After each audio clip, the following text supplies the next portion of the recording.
নমস্কার সবাইকে, সবাই কেমন আছো? মা কালীদয় খুব খুব ভালো আছো, আমিও খুব ভালো আছি। এখন থেকেই আমার ব্লগটা স্টার্ট করলাম। থাম্বনেলটা দেখেই বুঝতে পারছো আজকে আমরা কোথায় যাচ্ছি বলো তো। আজকে আমি যাচ্ছি দেশবাড়ি।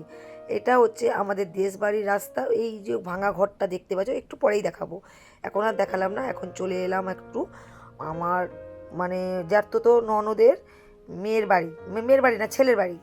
বেশ মজা করে আনন্দ করবো বলে চলে এলাম অনেক দিন পর। আর ওনারা আমাদের বাড়িতে আসে। আর ওর নাম হচ্ছে রবিন। আর ও গোয়ায় থাকে। আর ওতে গোয়ায় থাকায় তোমার দাদাভাই বেশ একবার গেছিলো ওর কাছে। আমারও যাওয়ার কথা ছিল, আমার যাওয়া হয়নি। এই যে হচ্ছে আজকে যার জন্মদিন সেই বাবু, এই যে। আর আমাদের টুনটুনি বুড়ি তার সঙ্গে একটু সেলফি তুলে নিল, বেশ মজা লাগলো। এটা হচ্ছে আমার ননদ আর নন্দাই। বেশ আনন্দ লাগছে, অনেক দিন পর অনেক নতুন নতুন লোকের সঙ্গে যখন আলাপ হচ্ছে খুব ভালো লাগছে। অ্যাকচুয়ালি আমরা যখন মানে শ্বশুর শাশুড়ি যখন বেঁচে ছিল তখন এখানে আসতাম আর ধান সিদ্ধ হতো। আর অনেক দিন করে থাকতাম, 15 দিন 1 মাস মতো থাকতাম। কিন্তু এখন তো আর নেই, সব আগাম খাজনা দিয়ে দিই, আর থাকাও হয় না। এই যে রবিন, এটা হচ্ছে রবিন। এটা হচ্ছে আমার ননদের ছেলে।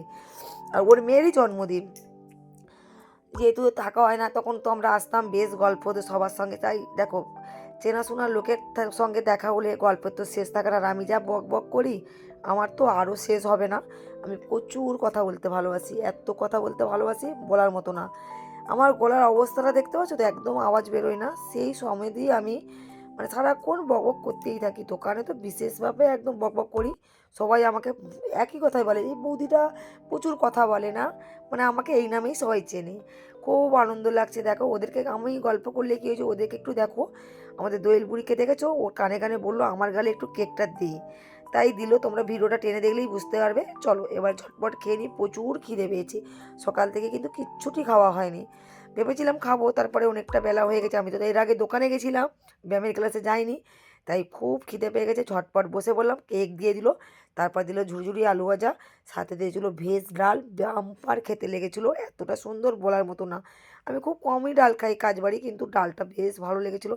আর খিদে যখন পাবে না বন্ধুরা, তখন যাই দেবে অমৃত লাগবে। এই দেখো, মাছের সাইজটাতেও তো সেই লেভেলে, আর মাছটা যা সুন্দর। আমি না হাওড়ার মাছ আমাদের ঘরে খুব কম আনি, যারা ডেলি ব্লগ দেখো দেখতে পাবে।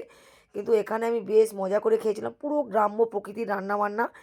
আর গ্রাম্য প্রকৃতির রান্না, এইটা হচ্ছে রবিনের বউ, মানে আমাদের বৌমা হয়। আমাদের দোয়েল দেখেছো পাতটা পুরো কাঁড়ি করেছে, কিন্তু রান্নাগুলো বেশ ভালো লেগেছিলো। এত এত করে আমাদের দিচ্ছিল না, আমরা নিজেরাই খেতে পাচ্ছিলাম না। হ্যাঁ, জন্মদিন হবে, পায়েস হবে না সেটাতেও হবে না, অবশ্যই হয়েছে। সাথে ছিল গল্লা আর দই। বাম্পার খেয়েছি। খেয়ে এবার ওই যে আমাদের টুনটুনি দৌড়চ্ছে। এবার যাচ্ছি আমাদের বাড়ি, মানে আমাদের বাড়িটা দেখলেই বুঝতে পারবে এই যে এসে গেছি। কিচ্ছু নেই বন্ধুরা, প্লিজ তোমরা হাসাহাসি করবে না। আমফান ঝড় এসে পুরো উড়িয়ে নিয়ে চলে গেছে। আর আমরা যেহেতু এখানে থাকি না, আর সারানোর কোনো প্রশ্নই পড়ে না। কেউ থাকি না, কেউ থাকি না, ঘরটা এমনিই পড়ে আছে। আর দেখে না কি কষ্ট লাগছে। এই ঘরে এসে আমরা থাকতাম, এই খামারটা পুরো নাতা দিতাম, এত সুন্দর লাগতো। গলা ভর্তি ধান থাকতো, দুদিকে গোলা ভর্তি। দুটো করে গাদা বসতো, একটা মোটা চালের, একটা সরু চালের। এই কোনায় ছিল ঝালন। এই পুকুরটা আমরা চান করতাম জানো। সেই পুকুরটার অবস্থা দেখো বন্ধুরা। ওই যে জঙ্গল দেখতে পাচ্ছ, ওই জঙ্গল পর্যন্ত কিন্তু আমাদের জায়গা, আমাদের অনেক জায়গা, কিন্তু যাওয়া হয় না। জায়গাটা হচ্ছে নতুন বাজার, শীতলা মোড়। ঘরটাকে তোমাদের জুম করে দেখাচ্ছি। দেখো আমাদের একটা ভাঙা খাড়ি এখন আছে, আজ কয়েক বছর পর কিন্তু দেখো আমরা অনেকক্ষণ এখানে সময় কাটালাম। এবার বাড়ির পথে রওনা দেবো। কি করছো তোমরা কোনটা? হ্যাঁ, কখন? হ্যাঁ, ও ছিল এইখানটা। হ্যাঁ, ছোটবেলা থাকতিস তো, যখন আমি ধান সিদ্ধ করতাম তখন তুই থাকতিস। আর জায়গাটা দেখো কত সুন্দর। 12টা বেজে গেছে। এই যে পুরো জায়গাটাই আমাদের। এগুলো হচ্ছে আমাদের জ্যাঠতো বৌদিরা। দেখো আমি এসছি শুনেছে, সঙ্গে সঙ্গে সব ছুটে ছুটে এসছে। এই একজন, সবাই তো আমাকে আসতেই দেবে না, একদম নচরবন্ধ। বাইক থেকে দেখো আমাকে নামিয়ে দিয়েছে। আর দেখো তো বাতাবি লেবু টেবু সব বাড়িতে দিল। আর বাতাবি লেবু বেশ মজা লাগে, খুব সুন্দর। কিন্তু আমি খুব একটা পছন্দ করি না, আমার ছেলে মেয়ে তো ভীষণ ভালোবাসে। আর ওর বাবার কথা বলো না, ওর সঙ্গে নুন লঙ্কা দিয়ে মাখাবে। কিন্তু এই ভেবেই নিয়ে গেছিলো। তোমরা একটু পরে একটা নতুন জিনিস দেখতে পাবে আমার মেয়ে কী করেছে বাতাবি লেবুটা নিয়ে। চলো ওদেরকে বললাম আমি আবার আসবো সরস্বতী পুজোটার পর, তোমরাও তার জন্য অপেক্ষা করো। আমি ঠিক আসবো, একসঙ্গে এসে ফিস্ট করব। কাকদ্বীপে চলে এলাম, এসে একটু ডাব খেয়ে নিলাম। অনেক দিন ডাব খাইনি, আমি তো দুটো খেয়েছি, তোমার দাদাভাই একটা খেয়েছে। দাদাভাই খায়নি, দোয়েল বুড়ি খেয়েছে। দাদাভাই তো খাবেই না, সে নাকি আখের রস খেয়েছে, তার জন্য ডাব খাবে না। চলো এবার এসে আমি দিব্যি দোকানদারি করছিলাম এক মনে, আর বাবা আর মেয়ে ঘরে ছিল। হঠাৎ শুনছি দোয়েলের আঙুল কেটে গেছে।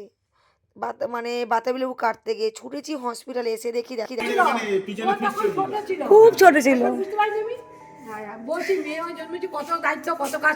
দেখো বাতাবি লেবু কাটতে গিয়ে কি করে ফেলেছে।